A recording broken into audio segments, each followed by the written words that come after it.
So, something I'm surprised that I didn't do or even think of.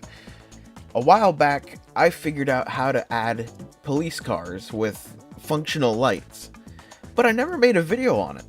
So why not start now?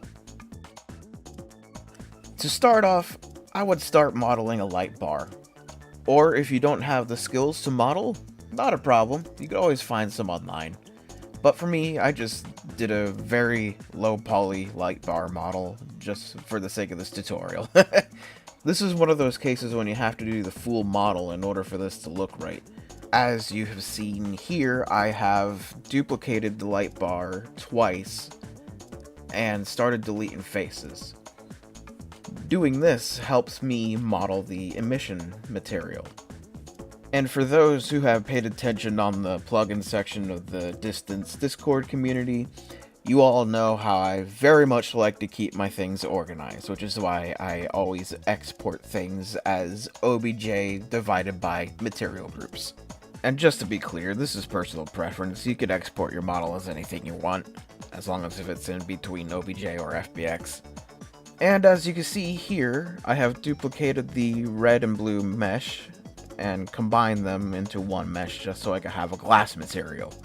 If I did not add this, then my light bar would not look good, or it wouldn't even look like a light bar at all, just something with missing pieces.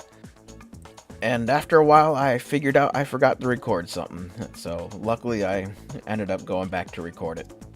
The red and blue emission meshes have to be ever so slightly bigger than the glass mesh. It's not noticeable in-game after a while, it's just something that I like to do, that way the faces don't clip with the glass mesh.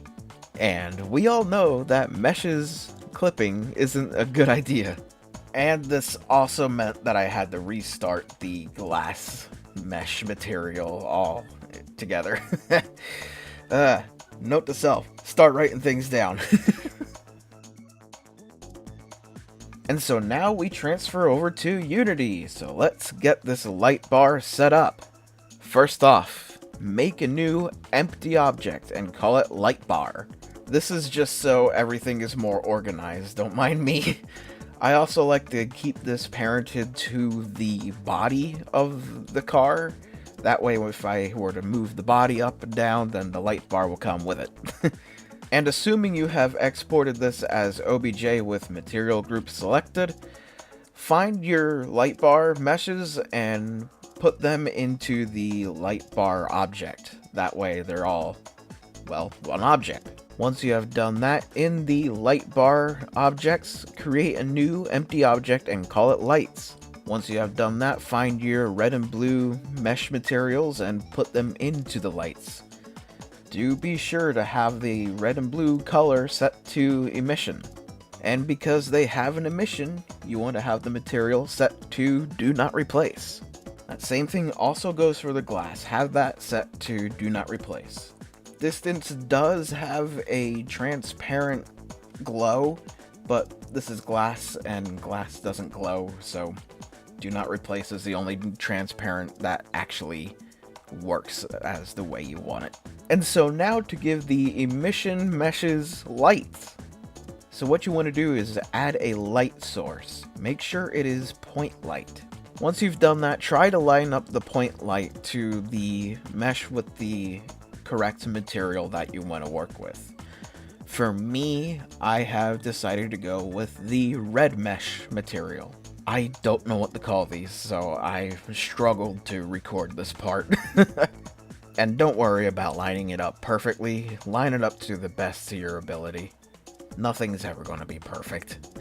It's kind of hard to see right now, but the point light is active.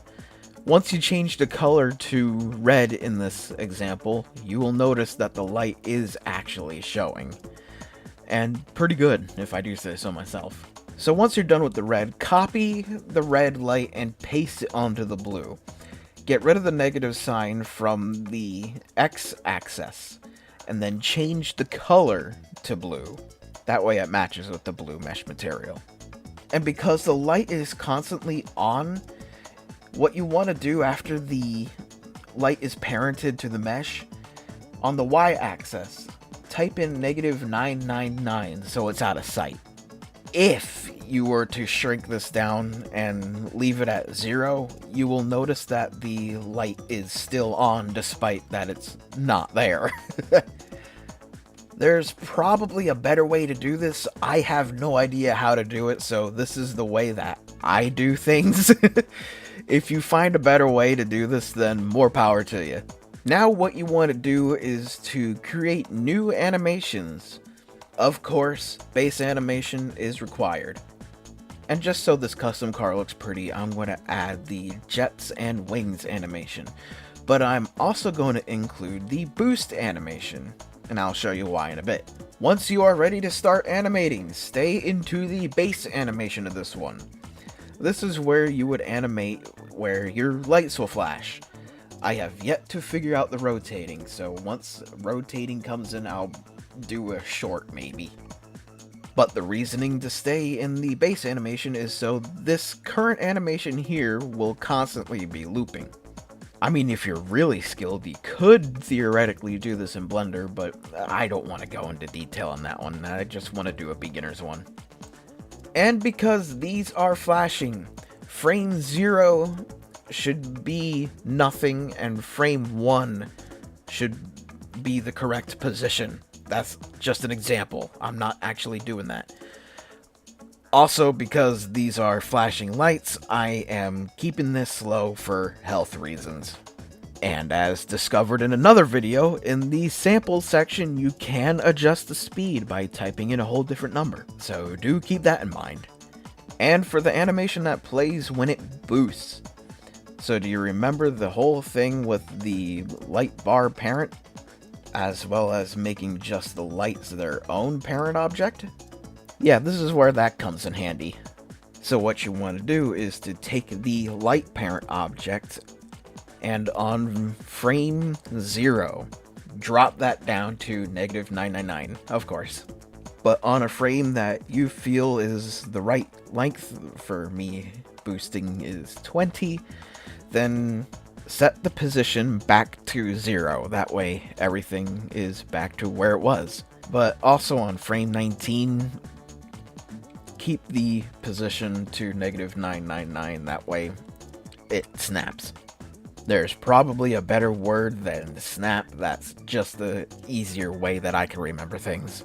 And that's basically the whole process. Let me do the rest of the animations and I will cut to the gameplay footage.